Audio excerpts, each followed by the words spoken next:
Yes, it's completely true. I am being forced to discriminate in order to make money on DoorDash. And I'll explain why. Stick around. I like a new Lincoln with all of its class.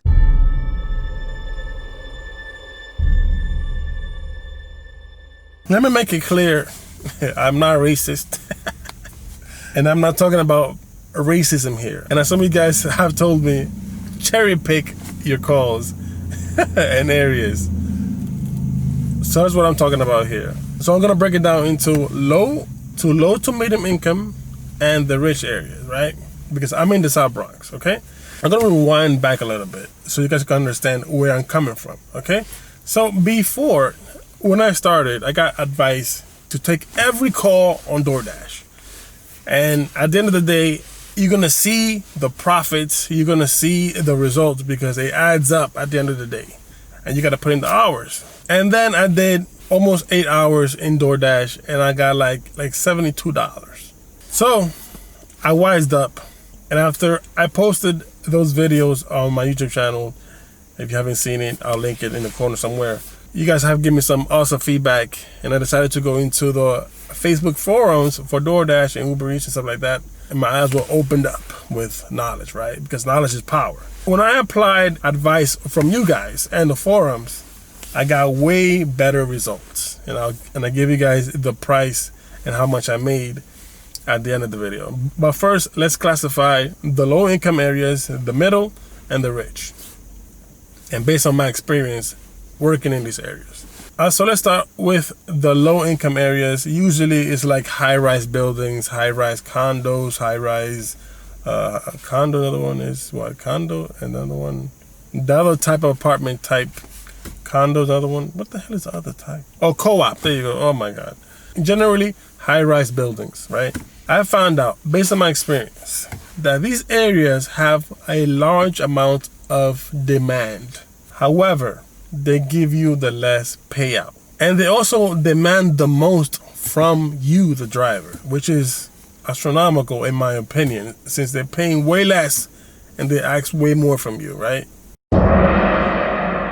So generally it goes like this. You get a call and you go to a building. And of course, they're gonna use that feature, leave at my door. So you're gonna have to find a parking space, which most likely you won't. You're gonna have to double park or park at the hydrant, and you get to the door. Usually there will be two kinds of buildings. One with really old intercom systems and one with really new ones that are confusing. So you waste time trying to figure out how to get to their apartment number. And if you don't, then you have to call them or text them and wait for a response. That's time being wasted, which is money taken away from you already. So you solve that puzzle. And then you go inside the building. Pray that they have an elevator. Because if they don't, then you're gonna have to walk up them stairs. And as I said in my previous video, if you wanna look at it right here, I have passed through people smoking weed, high, just blocking the stairs, right? And that's like one of the most annoying things in the planet, right? So you pass those people and you get up to the apartment buildings. Now you're gonna have to lift all the ornaments that people are putting in the front of their doors and cover their letters, because a lot of people do that in the Bronx for some reason. And then you have to, one by one, A, B, C, okay, this is D, this is my destination, right? So then after you solve all that problem, you knock on the door and then you hand it to them. The only thing that you will get is a thank you. And beware that I found that some don't even say thank you, man. Because they feel that entitled that you need to come upstairs, go through all of this nonsense because they paid already for delivery. That's the mentality of these high-rise buildings. In general, it's way more problematic and the payout is way less. So let's go to suburbia, the middle income, right? I'm talking about houses and small condos and stuff like that, right? I found, based on my experience again, that these areas, although that they use the feature leave at my door, there's way higher percentage for you to get a tip if you are in those areas of like houses and condos. Also, there's way better parking and there's way less traffic ticket cops. So you have way more peace of mind.